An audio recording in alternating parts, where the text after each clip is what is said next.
আমার এক কালিগের আইবুড়ো ভাতে কি খাওয়া দাওয়া করলাম চলো তোমাদের সাথে শেয়ার করি। তো দিনটা শুরু হয়েছিল 1 কাপ কফি আর কয়েকটা অরিও বিস্কিট দিয়ে। আর আজকে আমি ব্রেকফাস্ট একদম স্কিপ করে দিয়েছিলাম, স্নান টান করে রেডি হতে শুরু করে দিয়েছিলাম। আর আমার খুব একটা শরীরটা ভালো ছিল না সেই দিনকে, তাই জন্য আরও ব্রেকফাস্ট আমি খাইনি। শরীর খারাপ থাকলে ইচ্ছে করে না খাবার টাবার খেতে। যাই হোক, তারপর বেরোনোর আগে একটু পিঠে খেয়েছিলাম। এটা আমার এক স্টুডেন্ট আমার জন্য নিয়ে এসছে, পাটিসাপটা। তো বেশ ভালো হয়েছিল খেতে।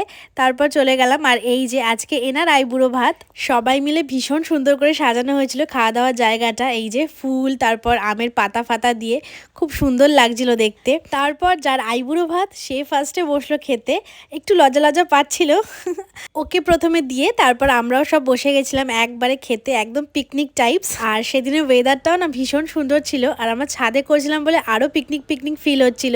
তো মেনুতে ছিল প্রথমে ডাল, মানে ভেজ ডাল, আলুর চিপস, বেগুন ভাজা, তারপর চলে এলো কাতলা মাছের কালিয়া, দারুণ হয়েছিল মাছটা খেতে। আর নেক্সট আইটেম চলে এলো চিকেন কষা। আর আজকে যা যা খাবার দেখছো প্রত্যেকটাই আমাদেরই একজন স্টাফ বানিয়েছে, কালিগ আর কি, ভীষণ ভালো বানিয়েছে সবকটা খাবার। তারপর শেষ পাতে পড়লো চাটনি, পাঁপড় আর নলেনগুলির রসগোল্লা, সাথে মিষ্টি দই।